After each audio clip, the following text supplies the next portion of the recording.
This week on Swiss, it's London Fashion Week. We meet a retard on a bicycle, and Swiss rants about inaccurate weather apps.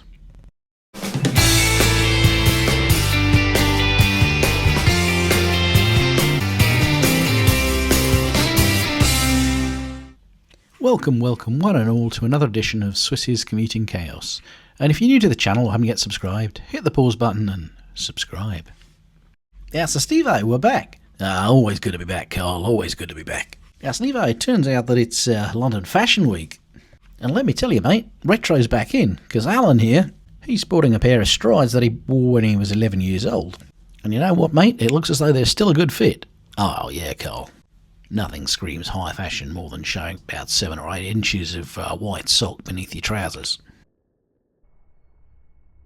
Yeah, whereas Christopher here, mate, he's wearing a navy and floral jumpsuit. I think we can all agree that's going to catch on, isn't it, mate? Oh, yeah, Carl, as long as everybody wants to look as though they're wearing a baby's onesie with a full nappy. I'll take it you're not impressed there then, mate. Carl, he looks like a twat. Anyway there, mate, it's good to know that the post-apocalyptic industrial accident look still is all the rage in Battersea. Oh, it's truth, mate. Who goes into a bloody hair salon and says, yep, that's good for me? I reckon it's time for a lime bite lemming or two. Oh, Tony, I reckon we've got a tango to sensation here. Here, Alf, we're watching the Muppet on the bicycle. She's gone through the red light. And she's going to position herself in the middle of the junction, even though she can't actually turn right where she wants to go. Yeah, well, Tony, she's clearly not the sharpest tool in the shed, because she's not worked out there's traffic going to be coming from the right as well. Yes, Ralph, the BMW wants to turn right, and she's blocking the road. Tony, what the fuck is that? Looks like a tippy-toppy tricycle delivery van. Yes, Ralph, anyway, back to the cyclist. When the lights change, she's going to slice across in front of Swiss.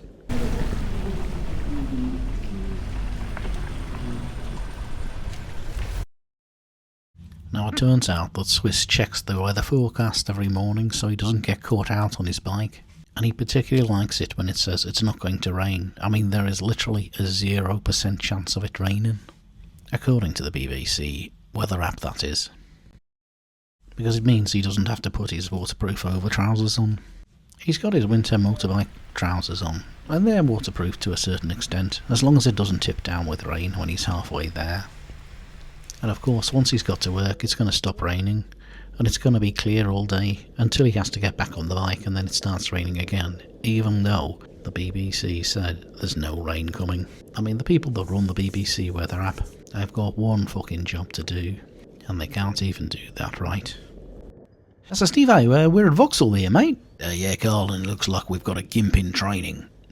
Gimp in training there, mate? Yeah, they're on a bike with no lights, dressed all in black. They just can't be bothered to wait until it's got dark to go out.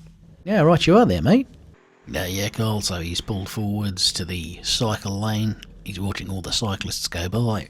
Yeah, looks like the lights have changed. Yeah, Carl, and if we look at the aerial shot, we see that the place the cyclists are supposed to stop is just beyond the markings for the pedestrian crossing. So the Sheila in the yellow has probably gone through a red light. Yep, and she's definitely gone through a red light. Whereas this woman's a complete bloody retard. Because not only has she gone through the red light, she can't work out which side of the cycle path she's supposed to be on. So any road, I'm riding down to Junction just beyond Battersea Rise.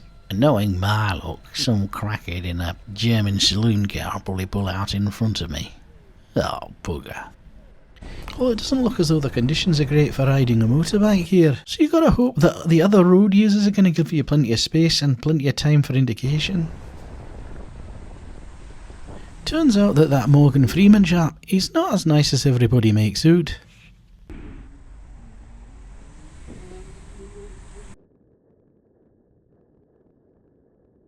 Yeah, well, Tony, it looks like Swiss is filtering down the Yule bypass and... Oh, Tony, it's like the parting of the Red Sea.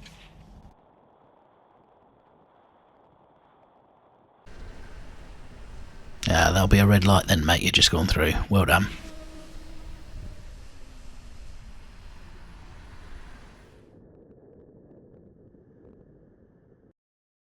You shall not pass!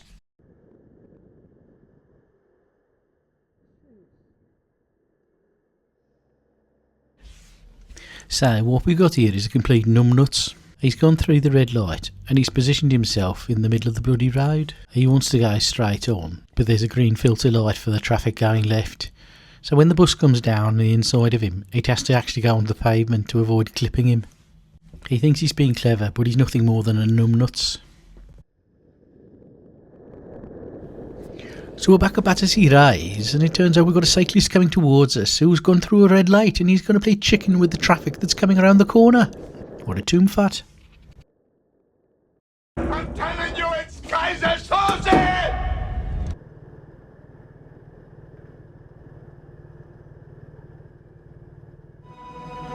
And like that, he's gone.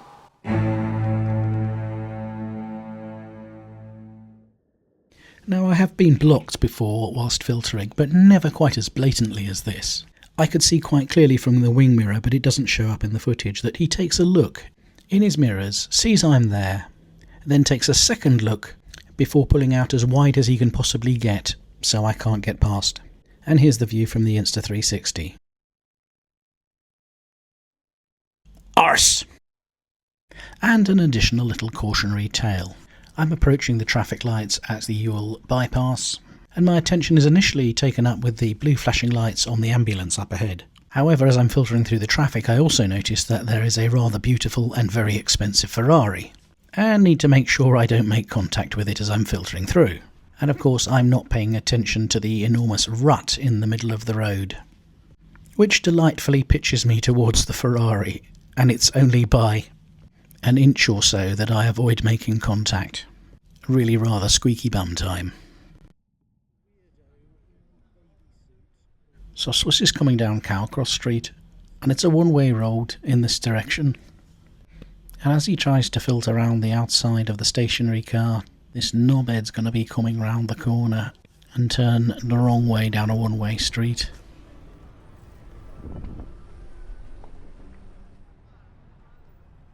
So anyway, it turns out with this chap in the silver Peugeot, he ain't got a clue what he's doing.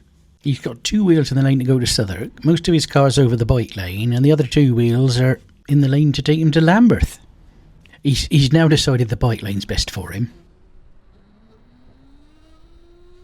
But the one lane he's not been using is the lane to take him back over Waterloo Bridge. Turns out he's a bit of an obstacle.